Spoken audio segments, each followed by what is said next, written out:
आप बताओ कि what is it that you want me to share आज यहाँ पर। हाँ, एक एक करके हाथ ऊपर करिएगा, आप बोलिएगा, और जिसपे सब एग्री करेंगे मैं वहीं से शुरू करूंगा। सर आप यहाँ तक कैसे पहुँचे, your struggle in business life? कि मैं यहाँ तक कैसे पहुँचा, मेरी जो पूरी स्ट्रगल है, क्या क्या किया। ठीक है, दैट इज़ वन। कितने लोग चाहते हैं यही हो, हाथ ऊपर करके बताइए। ठीक है, काफ़ी लोग चाहते हैं कि मेरी जो भी कहानी है, कि जो स्ट्रगल्स है मेरी, राइट, जो भी लाइफ की स्ट्रगल्स हैं बिजनेस से रिलेटेड। कितने चाहते हैं बिजनेस से रिलेटेड हो, कितने चाहते हैं ओवरऑल हो? ओवरऑल हो। मैं कोशिश करूंगा कि जो मेरी कहानी है उसको एज इट इज़ आप लोगों के सामने रखूं। This is what you want, right, जो मैंने आज से पहले कभी भी शेयर नहीं किया है। तो सबसे पहले स्टार्ट करता हूँ मैं स्कूल टाइमिंग से। During my childhood days I was extremely naughty. बहुत ज़्यादा लड़ाई झगड़े, ये वो, मतलब इतनी शैतानियाँ जिसकी कोई हद नहीं है। लेकिन स्कूल में, क्योंकि क्या होता है, स्कूल में जैसी इमेज बन जाती है वैसी बन जाती है। तो जिस स्कूल में मैं था 10th तक, वहाँ पे मेरी इमेज ऐसी बन गई थी कि ये बंदा बहुत ही रिजर्व्ड है और बहुत ही थका हुआ है। मतलब आज जो आप देखते हो उससे बिल्कुल ही ऑपोजिट। कोई फ्रेंड्स नहीं, ना कोई लड़का ना लड़की। एक आध कोई फ्रेंड होता था, वो भी किसी दिन अगर जैसे होता नहीं छुट्टी मार लेता है, या अगर वो मेरे से बात करना बंद कर देता था, किसी और से बात करना शुरू कर देता था, तो I used to feel insecure. अब मेरा क्या होगा? एक ही दोस्त है ले दे करके, अगर वो भी होता नहीं ग्रुप बनने लग जाते हैं, जैसे ही हमारे बीच में कोई तीसरा आता था हम दो लड़के ही थे वैसे, और कुछ भी गलत नहीं था वहां पर हाँ, लेकिन दोस्ती थी। जैसा होता है ना कि एक इनसिक्योरिटी होती है, कि मैं उस पर डिपेंड था पूरी तरीके से, कि अगर लंच ब्रेक में जाना है तो उसके साथ में जाना है, उसके साथ में हंसी मजाक। हमारी एक ट्यूनिंग थी कि मेरे जोक वो समझता था, उसके जोक मैं समझता था, ऐसे करके। मतलब हमारे कुछ कोड वर्ड्स होते थे जो हम एक दूसरे के समझते थे। जैसे बताऊं या नहीं ये बातें?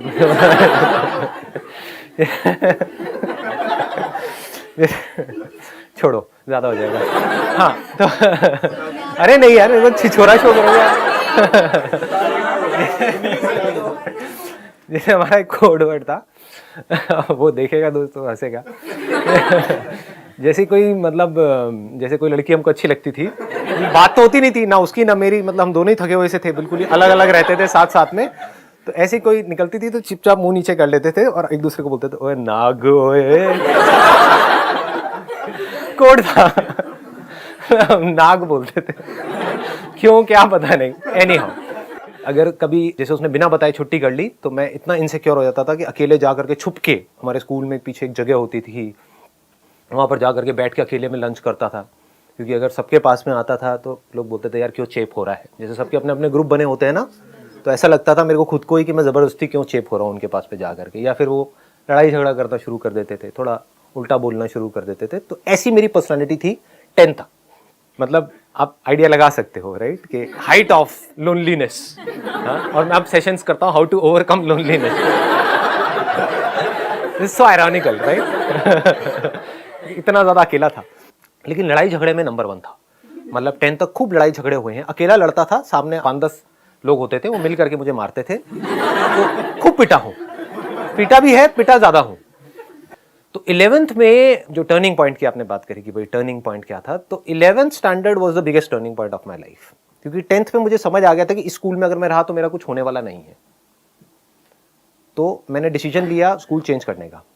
एक बड़ा मज़ेदार सा किस्सा है यहाँ पर, जो मुझे बाद में पता लगा था, उस टाइम नहीं पता लगा था। जब मैं एडमिशन के लिए गया था रिसेप्शन पे उस स्कूल में, तो अभी जो मेरी वाइफ है उसने मुझे देखा था और उसने मन ही मन सोचा था कि अगर ये आ गया हमारे स्कूल में तो मज़ा आ जाएगा। लेकिन ये बात मुझे पता नहीं थी। अगर पता होती तो मुझे इतनी स्ट्रगल नहीं करनी पड़ती 1-1.5 साल तक। तो ये मुझे बहुत बाद में पता लगी। तो वो हमारा पहला कांटेक्ट था, मतलब जब उसने मुझे देखा था, मैंने उसे नहीं देखा था। फिर जब मैं स्कूल में गया और मेरा पहला दिन था, तब जब मैंने भी उसे देखा तो मेरे भी अंदर से कुछ ऐसी ही फीलिंग हुई, काश के व्हाटएवर। लेकिन फिर मैंने कहा नहीं, मेरी औकात से बहुत ऊपर है तो क्योंकि मेरी जो सेल्फ एस्टीम थी वो बहुत ही लो थी। मतलब मैं खुद को इतना गया गुजरा समझता था, इतना बेवकूफ़ समझता था जिसकी कोई हद नहीं है। कि मेरी जो पॉजिटिव क्वालिटीज भी थी कुछ ना कुछ, सब में पॉजिटिव नेगेटिव होता है ना, वो भी मुझे नेगेटिव लगती थी। कि मेरे बाल अभी तो थोड़े ब्लैक से दिख रहे हैं आपको, उस टाइम पे काफ़ी ब्राउन होते थे और बड़े से ऐसे फ्लिक निकलता था ये करके, ये ऐसे ऐसे वो बड़े बड़े बाल चलते थे व्हाटएवर। तो वो भी मुझे बड़ा अजीब सा लगता था। मैं जेन्युइनली अंदर से सोचता था, जैसे स्कूल की लाइन होती थी ना वहाँ पहले वाले स्कूल में, 10 तक कि भाई मेरे बाल ब्राउन क्यों हैं, शायद इसीलिए मेरे से कोई बात नहीं करता है, कि सबके ब्लैक है मेरे ब्राउन है, मैं इतना फेयर क्यों हूँ, मैं बहुत ज़्यादा फेयर था, अभी भी हूँ, लेकिन आप लगा सकते हो आइडिया कि पहले तो और भी ज़्यादा था, तो कितना ज़्यादा होऊंगा। तो मैं सोचता तो मैं इतना फेयर क्यों हूँ, काला क्यों नहीं हूँ। तो मैं बड़ी कोशिश करता था काला होने की, लेकिन हो नहीं पाता था, पता नहीं क्या डिफेक्ट था स्किन के अंदर या वट एवर। तो आप समझ रहे हो ना मैं क्या कह रहा हूँ, कि मेरी जो पॉजिटिव क्वालिटीज भी थी वो भी मुझे नेगेटिव लगती थी, इतनी सेल्फ एस्टीम मेरी लो थी। तो मेरे माइंड में यही आया, मैंने कहा यहाँ तो कुछ होने वाला है नहीं। But somehow or the other we became friends. 11th में 5-6 महीने तक हम फ्रेंड्स रहे थे। उसको भी मेरे ऊपर इतना ट्रस्ट था कि मैंने उसको बोला कि हाँ भाई चल बंक मारे कल स्कूल से, तो उसने कह दिया हाँ ठीक है बंक मारते हैं। तो पहली बार क्या हुआ था कि बंक मारने के लिए मुझे लगा वो नहीं आएगी, बट वो आ गई बंक मार के स्कूल से, मैं स्कूल पहुंच गया। उस गली का नाम आज भी हमने रखा हुआ है 7 से 7:30 वाली गली। सुबह 7 से 7:30 बजे तक वो वहां पर अकेली बेचारी भटकती रही, फिर वो अपने घर चली गई। तो मतलब इतना अजीब सा एक सिचुएशन हुआ था, क्योंकि मेरे को विश्वास नहीं था, वी वर जस्ट फ्रेंड्स, तो मुझे नहीं लग रहा था कि वो आ जाएगी। लेकिन जब मुझे पता लगा तो मैंने कहा भैया ये तो मजे आ गए, और क्या चाहिए। हाँ, फिर हमने इकट्ठे स्कूल से बंक मारने शुरू करे थे। अब ये मैं बता तो रहा हूँ आप लोगों को, लेकिन ये अब वैसे स्कूल से तो आप लोग निकल चुके हो। हाँ, तो जो स्कूल में है उन बच्चों को मैं कहना चाहूँगा ऐसा कुछ मत करिए प्लीज़। हाँ, तो मेरा 11th तो ऐसे ही निकला। 12th स्टैंडर्ड में क्या हुआ कि मेरे अंदर से एक पढ़ने का मेरे अंदर एक कीड़ा आ गया। मैंने बताया भी था अपने एक सेशन में, पावर ऑफ फोकस वाले सेशन में, क्या हुआ था। अपने फ्रेंड के साथ में सिगरेट विगरेट बहुत पीता था, तो सुट्टा मार रहा था और ये वो बातें हुई और ऐसे करके, तो अंदर से आ गया कि नहीं यार मेरे को पढ़ना है। तो उस टाइम पे फिर 12th में मैंने पूरा अपना फोकस डाल दिया पढ़ाई के ऊपर, और उसकी वजह से मेरा और इसका रिलेशन थोड़ा थोड़ा ख़राब होने लग गया। क्योंकि ये कहती कि अच्छा पढ़ाई ठीक है पढ़ लो, लेकिन ये थोड़ी कि मुझे बिल्कुल ही तुमने छोड़ दिया। तो मेरा ये था कि नहीं मुझे पढ़ना है पढ़ना है पढ़ना है। वहाँ पर भी कुछ बड़ा मज़ेदार हुआ कि ये इतना नहीं पढ़ती थी, ये अपना चिल्ड आउट रहती थी अपना लाइफ में, ठीक है। मेरे को भी कहती थी कि नहीं तुम आराम से लो ना, इतना सीरियस क्यों हो रहे हो। और मैंने बहुत सीरियस होकर के डेली पता नहीं कितने कितने घंटे पढ़ाई करी, और 12th में मेरे आए 85%, और हमारे स्कूल में टॉप किया इसने।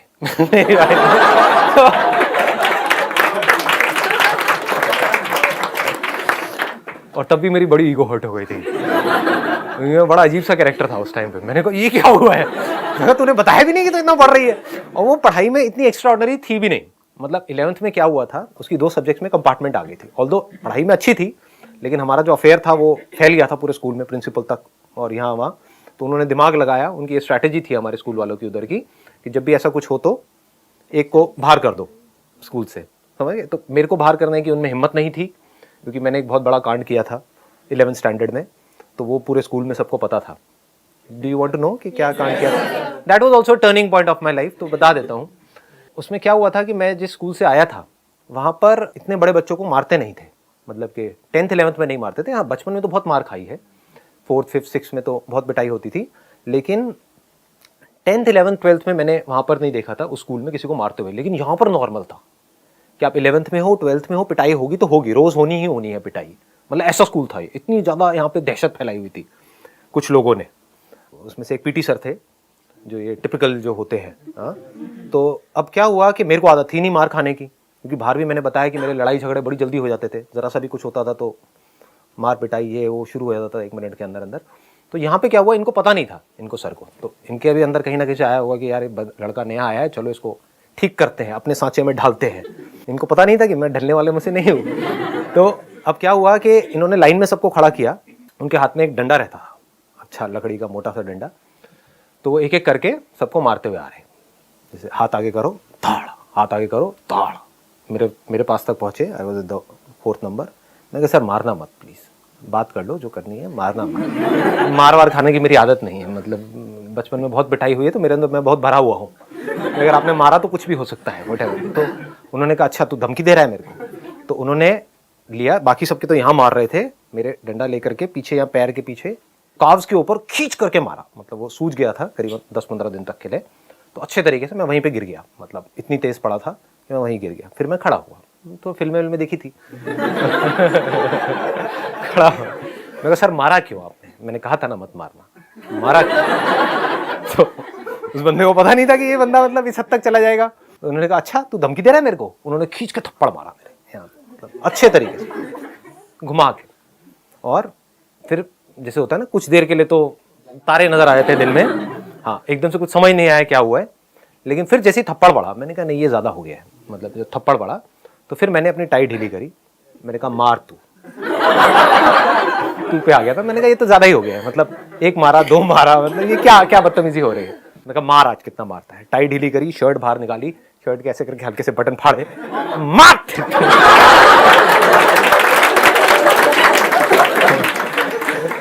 तो अभी मैं बहुत धीरे बोल रहा हूँ, बट आप इमेजिन कर सकते हो मैंने कैसे बोला होगा स्कूल के ग्राउंड में।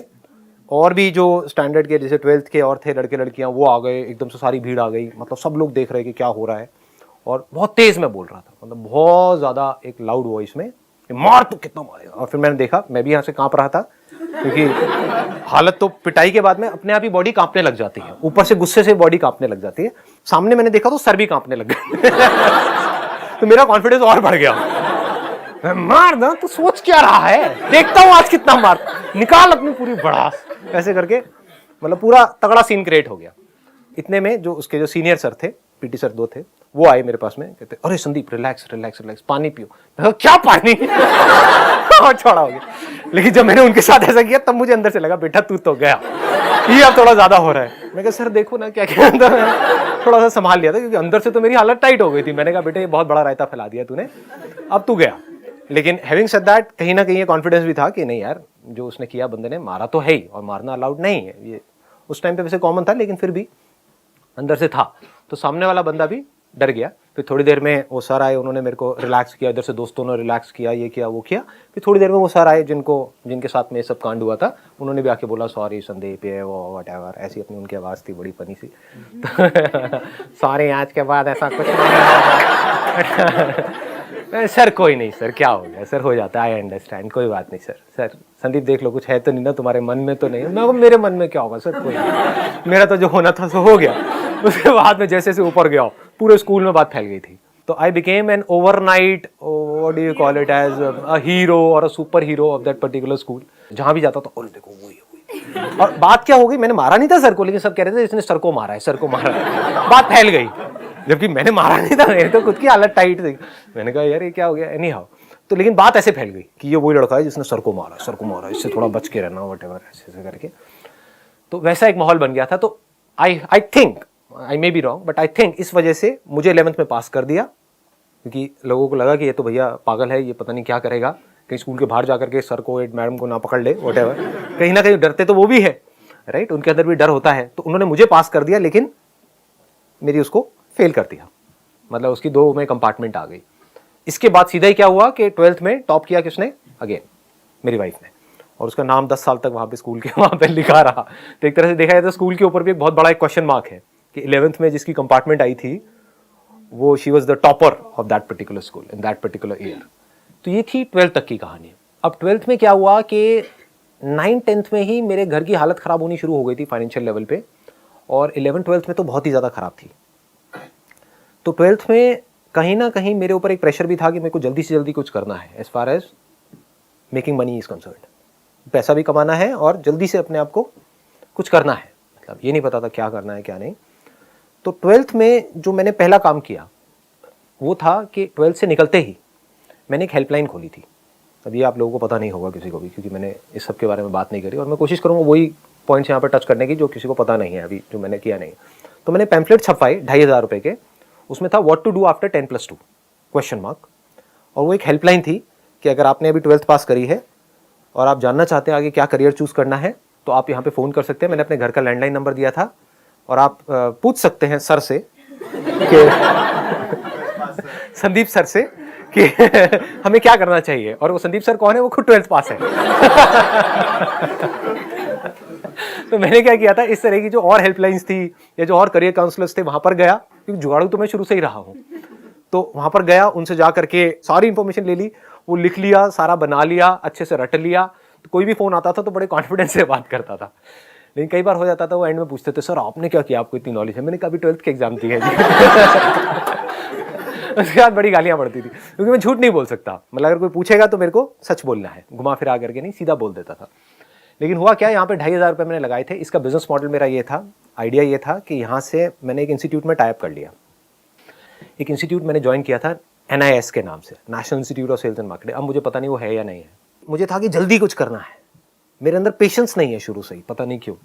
मतलब जैसे लोगों में होता है ना, बड़ा पेशेंस होता है कि मैं पहले 3-4 साल तक ये पढ़ूंगा, फिर मैं ये करूंगा, फिर मैं ये, मेरा होता है कि नहीं अभी करना है। 12th से निकला हूं, मेरे को ये नहीं था कि अब 3 साल करके फिर MBA करना है, मुझे था कि अभी करना है MBA। तो MBA के इक्विवेलेंट ऐसा क्या है जिसको अभी किया जा सकता है? तो उस टाइम पे मुझे NIS नजर आया, which was a private institute, but उसका करिकुलम बड़ा इंटरेस्टिंग था, तो मैंने सारा समझा और वहां पे एनरोल कर लिया। तो वहां पे जब मैंने एनरोल किया तो वैसे ही उन्होंने मेरे को आइडिया दिया कि अगर आप किसी को रेफर करते हो तो आपको 20% मिलेगा। तो वहां से हेल्पलाइन वाला आइडिया आया। बहुत सारे फोन आए, बहुत लोगों से बात करी, उसमें से फाइनली एक बंदे ने ज्वाइन कर लिया था। तो वहां से मुझे 4,500 रुपये मिले थे, क्योंकि उसने 6 महीने का ज्वाइन किया था। तो 2,500 लगाए और 4,500 रुपये कमाए। किसने? 18 साल के लड़के ने, जिसने अभी 12th के एग्जाम्स दिए थे। तो ये था मेरा पहला एक्सपीरियंस। अब इसको क्या होता है, हम लाइफ में क्या करते हैं, हमेशा इमीडिएटली देखते हैं चीज़ों को कि इसका मुझे क्या फ़ायदा है, क्या नुकसान है। तो आप क्या कहोगे, अच्छा इसमें इसका मतलब 2,500 लगाए और 4,500 रुपये आए, मतलब 2,000 रुपये कमाए। 2,000 नहीं कमाए, यहाँ से मैंने एक एक्सपीरियंस कमाया। उस एक्सपीरियंस की क्या वैल्यू है? दैट इज सो प्रेशियस, जिसकी कोई लिमिट ही नहीं है। बात करना आ गया ना लोगों से, कॉन्फिडेंस बढ़ गया ना। सोचो मेरा कॉन्फिडेंस कितना बढ़ गया होगा उस टाइम पे कि 12th में हूँ और 12th वालों को ही बता रहा हूँ। मतलब एक अलग ही किक आती है ऐसी हरकतें करने में। समझ रहे हो ना? हाँ, तो ऐसी ये चीज़ हुई थी। ये पहला था एक्सपीरियंस। उसके बाद में मैंने NIS ज्वाइन किया, which was again a great experience, क्योंकि वहाँ पर क्या खास बात थी, वहाँ पर सब कुछ प्रैक्टिकल था। मेरा शुरू से इंटरेस्ट इस चीज़ में रहा है कि I was never interested in a degree और अ डिप्लोमा और वट एवर इट इज़। मेरा शुरू से ये था कि कहीं से कुछ प्रैक्टिकल मुझे सीखने को मिले। शुरू से एक सीखने वाला एटीट्यूड रहा है। तो जब मैंने उनका पूरा करिकुलम समझा तो वहाँ पे बहुत सारे role plays, group discussions, presentations, शायद ये सब जो मैं अभी कर रहा हूँ उसमें उसका भी बहुत बड़ा हाथ है, क्योंकि वहाँ पे क्लास के सामने डर डर करके बहुत सारी प्रेजेंटेशंस दी है, रोल प्लेज हुए, ग्रुप डिस्कशंस हुए हैं। तो कहीं ना कहीं वहाँ से भी एक कॉन्फिडेंस आया है। तो वो जो मैंने किया 1 साल तक, वो मेरे को अगेन बहुत हेल्प किया। उसको भी मैंने शायद बीच में छोड़ दिया था, हाँ शायद नहीं, पक्का बीच में छोड़ दिया था। मतलब मेरा पता नहीं, शुरू से ये रहा है कि मैं कोई भी चीज़ करता हूँ तो उसको पूरा कंप्लीट नहीं करता हूँ। 1 साल का था, बाकी सबने पूरा किया, 1 महीना पहले मैंने उसको छोड़ दिया। क्यों छोड़ दिया? मैंने कहा नहीं, मज़ा नहीं आ रहा। जबकि बाकी सबका एटीट्यूड क्या था, क्योंकि वो सब कर रहे थे डिप्लोमा के लिए कि चलिए यार कंप्लीट करते हैं, कभी फ्यूचर में जॉब करनी पड़ी तो काम आएगा। मेरा ऐसा माइंडसेट था ही नहीं। मैंने कहा मेरे को सीखना था, जो सीख लिया, अब आगे आने वाले 1 महीने में कुछ नहीं है, तो 11 महीने में छोड़ दिया। ऐसे ही I was in Kirorimal college, क्योंकि वहाँ पर बहुत ज़्यादा अटेंडेंस का पंगा नहीं था। 2 साल किया अच्छे से, मार्क्स भी ठीक ठाक आए थे। पहले साल में it was around I think 65% something, second year में इट वॉज अगेन अराउंड 60-62%। वही जैसे एग्जाम आ रहे होते तो उसके 1 महीने पहले वो सारी उठा ली, वो कुंजी होती है, क्या क्या बोलते हैं, हाँ 10 ईयर्स। तो वो 10 ईयर्स उठा लिए, वो सब किया और जाके लिख के आ गए, अच्छे खासे मार्क्स आ गए। लेकिन 3rd ईयर में उसको भी छोड़ दिया। पता नहीं क्यों छोड़ दिया। तो मैं आपको ये नहीं कह रहा कि आपको भी यही करना चाहिए, बट स्वभाव मेरे अंदर से आता था कि नहीं यार, अब इसमें कुछ पड़ा नहीं है, कि इसमें अब कुछ नज़र नहीं आ रहा है, तो I used to just leave it. इसके अलावा मैं एक बार जॉब के लिए, मैं बस एक ही बार इंटरव्यू के लिए गया था अपने एक दोस्त के साथ में, वो भी मज़े में। वो जा रहा था तो मैंने कहा चल यार मैं भी चलता हूँ। एक दिल्ली गुड़गांव रोड के ऊपर एक रेडिसन होटल है, वहाँ पर उस टाइम पे कुछ कॉल सेंटर्स के लिए इंटरव्यूज़ चल रहे थे। उस टाइम पे नया ये BPO कॉल सेंटर्स ये नया शुरू हुआ था, अराउंड 20-21 ईयर्स बैक। तो मैं गया, वहाँ पे 5-6 राउंड थे और मैं शायद 3रे राउंड तक पहुँचा था, फिर बाहर हो गया, वट एवर। तो आई एम सो ग्लैड कि नहीं हुआ मेरा, नहीं तो पता नहीं मैं क्या कर रहा होता। क्योंकि क्या होता है कि एक बार आदमी अगर कंफर्ट जोन में चला जाए, कि एक बार अगर मेरे को लत लग जाती एक 18-19 साल के लड़के को, क्योंकि बाकी मैंने अपने दोस्तों के साथ में होते हुए देखा है कि एक बार वहाँ से पैसा आने लग जाता है 10-15 हज़ार रुपये, तो फिर वहाँ से निकलना is almost next to impossible, क्योंकि एक रूटीन बन जाता है। तो ये मेरा पहला और आखिरी अटेम्प्ट था जॉब से रिलेटेड, गया और नहीं हुआ। इसके अलावा और कहीं से मुझे जॉब मिले ऐसा कोई रास्ता, मैंने ऐसा कोई दरवाज़ा खुला छोड़ा ही नहीं था। जब डिग्री नहीं, डिप्लोमा नहीं, तो 12वीं पास को कोई क्या नौकरी देगा। तो कहने का मतलब है दरवाजे सारे बंद हुए पड़े थे। 12th के बाद ही, जस्ट बाद में ही, मतलब कहने का है मैं बहुत कुछ एक साथ कर रहा था। 12th के जस्ट बाद में ही मैंने एक multi level marketing company join करी थी, और वहाँ पर मैंने बताया भी ऐसे एक्सपीरियंस के बारे में पहले, तो ज़्यादा डिटेल में नहीं बताऊंगा, शॉर्ट में बोल के आगे बढ़ जाऊंगा। वहाँ पर स्टेज पे देखा लोगों को बोलते हुए, प्रेजेंटेशंस देते हुए, तो कहीं ना कहीं शायद तभी से मेरे अंदर ये डिज़ायर आ गया था कि मुझे भी कभी कुछ ऐसा करना है। तो ये जो अभी हो रहा है उसमें कहीं ना कहीं वो भी सीड है। I used to sit in an audience of around say 300 people, 500, 1000 people, and used to see somebody talking about something on stage कि ये वो वट और प्लस पैसे के मामले में भी दिमाग वहाँ से खुल गया था। 20-21 साल के लड़कों से मैं मिल रहा था वहाँ पे, मतलब होता था ना, एक अप लाइन होती थी, डाउन लाइन होती थी, वट जिनको पता है मल्टी लेवल मार्केटिंग के बारे में, तो वो मिलवाते थे कि देखो ये तुम्हारे जैसा ही है। तो कहीं ना कहीं दिमाग में ये आ गया था कि मैं भी कर सकता हूँ। सो ये आना बहुत ज़रूरी होता है, क्योंकि जहाँ मैं ये सोच रहा था कि कहीं से 10-15 हज़ार रुपये भी आ जाए तो बहुत है, जहाँ ये सोच थी वहाँ पर ये आ गया था कि हाँ 1-1.5 लाख रुपये कोई बड़ी बात नहीं है, कमा लूँगा, ऐसे कमा लूँगा। तो वो किया, लेकिन वहाँ पर फेल हो गया। वहाँ पर एक बंदे को मैंने अपने साथ में ज्वाइन कराया था, उसके बाद में घर वालों ने इधर उधर बड़ी धज्जियाँ उड़ाई थी कि भाई वटेवर, क्योंकि बातें बड़ी बड़ी कर दी थी मैंने ऑलरेडी, और बहुत ज़्यादा बड़े लेवल पे करी थी, स्पेशली अपने रिलेटिव्स के साथ में। जो मतलब यहाँ से मैंने ये सीखा है, और अगर आप मेरे से जानना चाहो तो कभी भी अपने से जो बड़े हैं उनसे ज़्यादा बड़ी बातें मत करो, क्योंकि वो बहुत लेते हैं। उनको आप माँ बहन की गालियाँ दे करके चुप नहीं करा सकते ना, जो रिलेटिव्स हैं, तो वहाँ पर चुप ही रहो। तो वो किया। उसके बाद में साथ में KM के अंदर, दैट इज़ केरोड़ी मल कॉलेज, जहाँ पर मैं था, वहाँ पे कुछ फैशन शोज़ करे एज अ मॉडल। ये KM में साथ में चल रहा था मॉडलिंग का, उधर से मल्टी लेवल मार्केटिंग चल रही थी।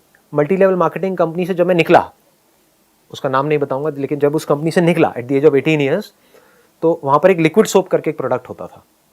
तो मेरे माइंड में आया कि यार मैं खुद ही बना दूंगा लिक्विड सोप, क्या बड़ी बात है। मतलब वो 400-500 रुपये का था वो लिक्विड सोप की जो डब्बा था, तो मैंने खुद अपनी एक लिक्विड सोप मैन्युफैक्चर करी in the range of around 10-15 रुपये की रेंज में, जिसकी कॉस्ट मुझे आती थी 5 रुपये के आसपास। तो दिल्ली में एक जगह घंटा घर करके, तो मैं वहाँ पर गया। वहाँ पर कुछ पाउडर्स होते हैं, कुछ केमिकल्स होते हैं, उनको अगर हम मिलाते हैं और उसमें पानी मिलाते हैं और घोलते हैं तो एक बड़ी अच्छी एक लिक्विड सोप तैयार हो जाती है। तो मुझे लगा कि इसमें इन दोनों प्रोडक्ट्स में फ़र्क ही क्या है, कि वो 400 रुपये का है और ये 10 रुपये का है, इसमें फ़र्क ही क्या है। तो मैंने अपने आसपास में जाकर के बेचना शुरू कर दिया। तो अपने फ्रेंड्स को, रिलेटिव्स को, अपनी गर्लफ्रेंड को वैलेंटाइन डे में फूलों के साथ में लिक्विड सोप बहुत काम आएगी आपकी, फर्श साफ करना इससे अपने घर का आप। तो कहने का मतलब है that was a multipurpose liquid soap. ये मैंने इन्वेंट करी थी, ये जो लिक्विड सोप है उसके कुछ टेस्ट कराए देखने के लिए कि जो मैंने बनाई है लिक्विड सोप और वो जो 400 रुपये वाली उसमें क्या फ़र्क है, कुछ सर्टिफिकेशंस आएंगे ये वो। तो कहने का मतलब बड़ा डीपली इसके अंदर गया, बहुत कुछ किया, बहुत लोगों से मिला करा, लेकिन ये भी फेल हो गया, चला नहीं। इसमें भी मजाक खूब उड़ा, फ्रेंड्स में, रिलेटिव्स में, आ गया लिक्विड सोप वाला, आ गया लिक्विड सोप वाला आ गया। तो लेकिन सीखने को बहुत कुछ मिला। मैंने कोई भी बड़े पंगे नहीं लिए लाइफ में। अगर आप ध्यान से मेरी लाइफ को ऑब्जर्व करोगे, बड़े पंगे इन द सेंस कि कोई भी ऐसा पंगा जहां पर के बहुत ज्यादा पैसा इन्वेस्ट कर दिया हो या एकदम से सड़क पे आ जाओ। धीरे धीरे छोटे छोटे पंगे। जो multi level marketing company join करी, वहां पे 4-5 हज़ार रुपये लगे थे, तो that was not a big risk. 2,500 रुपये में पैम्फलेट निकाले थे, व्हाट टू डू आफ्टर 10+2, तो वो भी कोई ज्यादा मेजर नहीं था। लिक्विड सोप बनाई घंटा घर में जाकर के, इसमें भी कोई खास खर्चा नहीं, 500-700 रुपये लगे थे, प्लस बस में आना जाना 10-10 रुपये की टिकट, तो आप अगर लगाओ तो 1,000-1,500 रुपये उसमें लगे थे। तो कहने का मतलब छोटे छोटे पंगे लेता चला गया।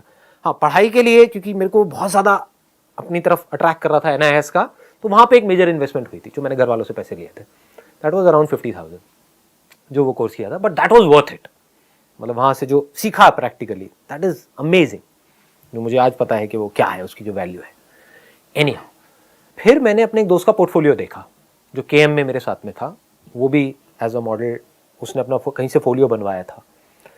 तो that was something very interesting. तो that's how I got into photography. और फिर फोटोग्राफी में मैंने शुरू में बहुत फ्री के शूट्स करे, अपने दोस्तों के, फ्रेंड्स के, इनके उनके, पकड़ के आजा भैया, तू भी आजा, तू भी आजा, तू भी आजा, तू भी आजा, बच्चा बड़ा बूढ़ा किसी को नहीं छोड़ा। मतलब जो भी मिल जाता था कि भाई मैं तैयार हूँ कराने के लिए, तो आज आप तू बस, और छोड़ता नहीं था उसको। मतलब ये नहीं कि अगर मैं फ्री में कर रहा हूँ तो बस उसका किया फटाफट से और छोड़ दिया, नहीं। मतलब अगर वो सुबह आया है मेरे पास में, जब तक वो रो नहीं पड़ेगा, मतलब जब तक शाम नहीं हो जाएगी, शाम भी क्या, रात नहीं हो जाएगी, शाम इज अ रॉन्ग वर्ड, रात नहीं हो जाएगी, क्योंकि शाम तक भी क्या होता था, हल्की हल्की लाइट आ रही होती थी। जैसे हमारे घर के पास में एक छोटा सा एक पार्क था, वहां पर एक फाउंटेन सा बना हुआ था जो चलता नहीं था, पूरा गंदा सा था। वो मेरी बड़ी अच्छी जगह थी क्योंकि वहां पे एक लाइट लगी हुई थी, तो वहां पे अंदर फाउंटेन में ले जाकर के बंदे को बिठा देता था, लाइट के पीछे से उसकी हल्की सी शक्ल, भयानक फोटोग्राफ्स, मतलब वो दिख रही होती थी, लेकिन तब तक भी थोड़ी थोड़ी फोटो आ रही होती थी, तो छोड़ता नहीं था उसको मैं।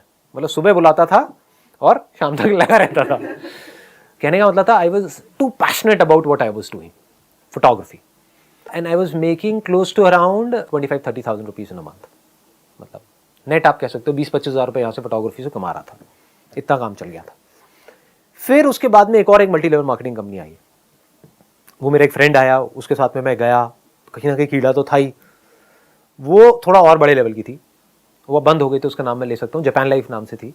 तो वो उस टाइम पे बहुत चलती थी, मतलब वहाँ पे ज्वाइनिंग जो थी दैट वाज अराउंड 70,000 रुपीज़ की ज्वाइनिंग, और वहाँ पे गेम भी बहुत बड़ा था, मतलब इट वाज लाइक बहुत बड़े लेवल पे थी वो जो कंपनी थी। तो फिर मेरे पास में इतने पैसे नहीं थे, तो उसमें से कुछ पैसा तो जो बंदा मेरे को ले करके गया था उसने डाले, कुछ मैंने अपना कैमरा बेचा, थोड़ा बहुत इधर उधर से पैसा लिया, ये लिया वो गया करके उस कंपनी के अंदर घुस गया। वहाँ पर 11 महीने के अंदर अंदर मैं एक ऐसे लेवल पे आ गया जिसको बोलते हैं डायरेक्ट डिस्ट्रीब्यूटर, मतलब डीडी एक लेवल होता है, वहाँ पे लेवल्स होते हैं।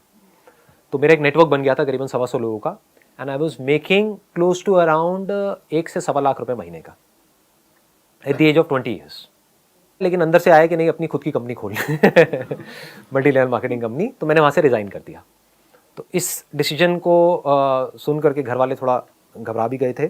सबकी सजेशन यही थी कि इतनी आफत क्या है, 4-5 महीने बाद कर दियो रिज़ाइन, समझ रहे हो ना कि मतलब इतना काम किया है तो 11 महीने में रिज़ाइन करने की क्या ज़रूरत है, मतलब you can wait for another 5-6 months, तो 6-7 लाख रुपए वहाँ से आ जाएगा, तो कुछ होगा पैसा, फिर रिज़ाइन कर दियो। मैं कहा नहीं, अब मेरे अंदर से आ रहा है कि मुझे तो अब यहाँ पर मज़ा नहीं आ रहा है, there is nothing more here, यहाँ पर जो मुझे नहीं लग रहा कि यहाँ पे कुछ और हो सकता है। तो वहाँ से रिज़ाइन किया और फिर अपनी एक मल्टी लेवल मार्केटिंग कंपनी खोली 3 लोगों के साथ पार्टनरशिप में। सेल वाइज देखा जाए तो बहुत सक्सेसफुल हुई वो कंपनी, लेकिन जब वो कंपनी बंद हुई तो मेरे हाथ में 1 रुपये भी नहीं आया, जो लगाया था वो भी गया, because of some differences in the partnership which I don't want to disclose here. उसके बाद में मैंने वहाँ से जब निकला तो मैंने अपनी बुक लिखी नेटवर्क मार्केटिंग के ऊपर, वो आपने देखा होगा सेमिनार के अंदर, उल्टी किताब, वो भी फ्लॉप हो गई, उसका भी कुछ नहीं हुआ। फिर वापस से मेरा एक बहुत पुराना एक फ्रेंड है, अपना कहीं से फोलियो बनवा करके लाया, तो उसका मैंने फोलियो देखा करा, तो वापस से याद आया कि अरे मैं तो फोटोग्राफर हूँ मैं बैठ करके दुखी क्यों हो रहा हूँ। फिर मैंने वापस से कैमरा खरीदा और वापस से कुछ लाइट्स वगैरह खरीदी, और बेसिक ही अपने घर में ही अपने कमरे में, टॉप फ्लोर पे मेरा एक कमरा था, उसी में मैंने सारे बेड हटा के और हल्का सा बैकग्राउंड लगाया, 2 लाइटें लगाई और कैमरा लिया और शुरू। तो वापस से I started making 30-40,000 rupees a month.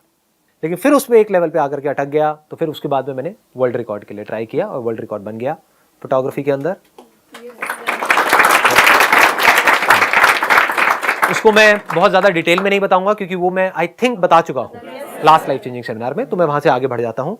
And I became the busiest photographer, I will not से द बेस्ट फोटोग्राफर क्योंकि मेरे से बहुत अच्छे फोटोग्राफर्स बैठे थे वहाँ पर, but I became the busiest photographer in terms of the number of portfolios that I was doing. मतलब बहुत सक्सेसफुल हो गया वहाँ से, और आप कह सकते हो बहुत ही कम टाइम में बहुत तेज़ी से वहाँ पे मैं ग्रो करता चला गया। लेकिन फिर अंदर से आया कि नहीं, अब ये मज़ा नहीं आ रहा है ना? जब पीक पे था वो काम, मतलब उससे बेटर कुछ हो नहीं सकता। दिल्ली के आप कह सकते हो we were the top agency in Delhi, that was again a big shock for everybody. ये क्या बदतमीजी है ये काम जहाँ पर इतना कुछ आ रहा है। तो ऐसे ही मेरे डिसीजंस होते हैं, मतलब ओवरनाइट मैंने कहा कि नहीं ये बंद हो रहा है, तो वो बंद कर दिया, स्टॉक शूट करने शुरू कर दिया। इमेजेस बाजार के ऊपर काम शुरू हो गया था in the year 2005। This was again a turning point of my life, क्योंकि अगर ये नहीं करता तो आज भी मैं फोलियो शूट कर रहा होता, जहाँ पे पैसा तो बहुत आ रहा होता लेकिन अंदर से सेटिस्फैक्शन जीरो होती लाइफ में। तो वहीं पे मैंने कॉल ले लिया कि आज के बाद हम मॉडल से 1 रुपये भी नहीं लेंगे, कोई पोर्टफोलियो नहीं होंगे हमारे यहाँ पे, कोई पैसा नहीं लेंगे, कुछ नहीं, स्टॉक शूट करेंगे। वो आइडिया कैसे आया था क्या था वो मैं पहले अपने सेशंस में बता चुका हूँ। फिर उसके ऊपर 2005 में काम शुरू हुआ, 2006 में लॉन्च हुई जो वेबसाइट है हमारी, and it was a big disaster. वो बुरी तरह से फेल हो गई, वहाँ पे कुछ नहीं हो रहा था कुछ महीनों तक, 6-7 महीने तक। क्यों? क्योंकि आईटी की मेरे को नॉलेज नहीं थी। फिर उसके बाद में मैंने खुद डीपली समझा सारा कि भाई ये क्या होता है, कैसे डेटाबेस डिज़ाइन होता है, कैसे क्वेरीज बनती हैं, क्या लैग्स हैं, क्या बग्स हैं, क्या है सॉफ्टवेयर में हार्डवेयर में, ये वो सारा समझा। साइट को पूरी तरह से रिवैम्प किया, साइट ठीक हुई, and then there was no looking back. वहाँ से फिर इमेजेस बाजार आगे बढ़ता ही चला गया and it became a huge success. We are the largest company in the world as far as Indian content is concern, Indian videos, Indian images. तो ये है अजीबोगरीब सी कहानी मेरी चलिए जी, wish you all the very best, thank you so much.